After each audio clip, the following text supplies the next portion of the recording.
Welcome to this next video of international education updates. In this video, we are going to talk about November 2019 updates. Now there are three major changes that has happened in November 2019. So here are updates on all of them. The first update is regarding regional visas. So as you are already aware that from 16th of November 2019, Australian government has launched two new regional visas, which are known as Visa Subclass 491, which is a skilled work regional visa, and Subclass 494, which is skilled employer sponsored regional visa. So Department of Home Affairs have actually released more information on both of these visas. So they have classified regional visas into three main categories. The first one is major cities, which is three major cities that are not part of regional visas, which are Sydney, Melbourne and Brisbane.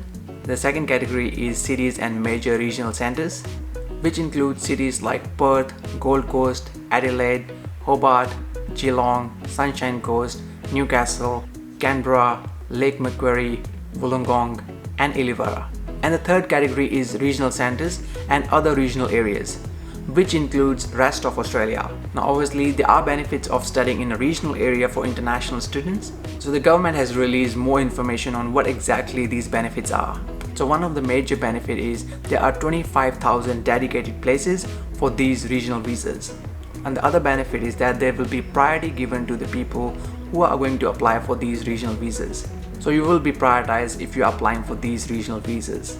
Now you will have access to regional occupation list, which includes more skilled occupation than other lists, and international students who are studying in these cities and major regional centers will be able to access one additional year of the post-study work visa. But if you are studying in other regional centers and other regional areas, you will be able to access 2 additional years of post-study work visa. And if you're studying in the regional centers and other areas, you will also be given a priority in a designated area migration, which is basically if a state or territory needs some skilled people and if they can't find it from Australian market, so the employers can look for people from overseas and there will be priority given to these people who will like to work and settle in regional areas. Now remember that these visas are not permanent resident visas, they are just provisional visas. However, they are definitely a pathway to the permanent resident visas if you meet the minimum requirement of these visas, which is basically living, studying and working in regional areas for up to 5 years.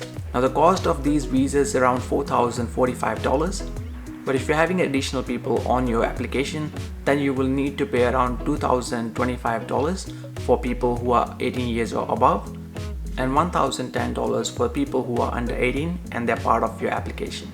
For further details on these visas, we suggest you to check the Department of Home Affairs website.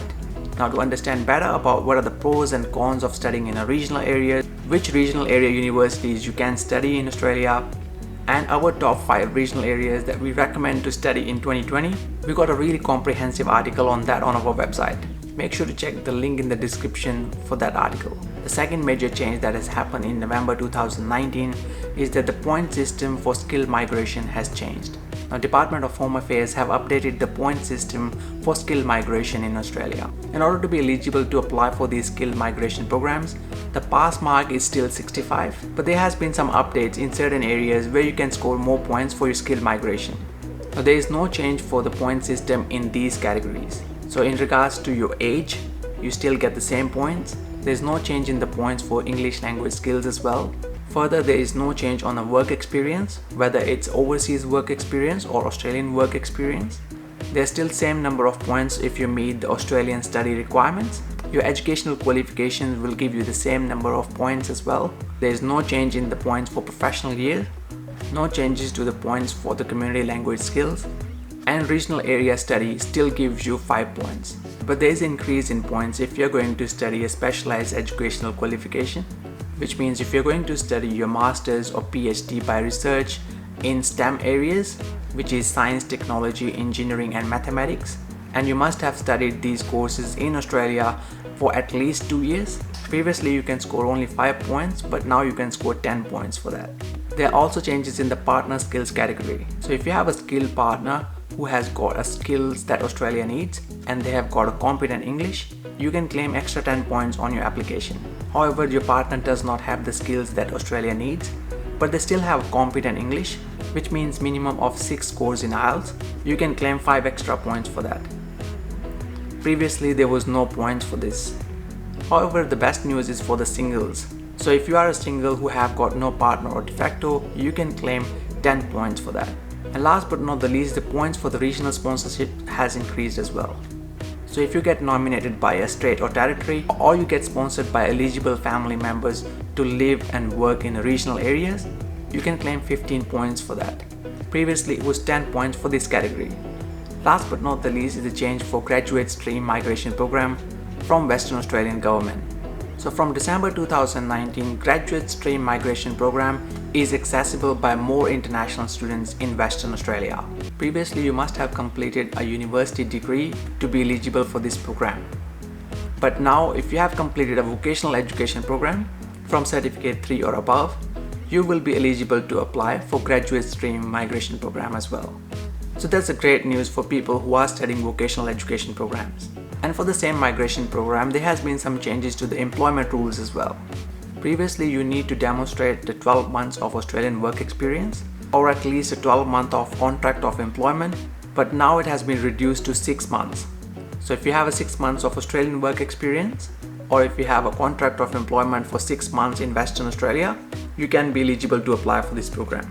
And if you can demonstrate a proficient English language skills, which is 7 scores in IELTS or 65 in PTE, then you can claim additional 10 points for this program as well. It will certainly help in your migration. Well, these were some of the major updates from November 2019. We'll make sure we'll put all the useful links in the description below. So make sure to check them out as well. And if you find this video useful, make sure to like, share and subscribe. Thank you for watching. See you in the next one.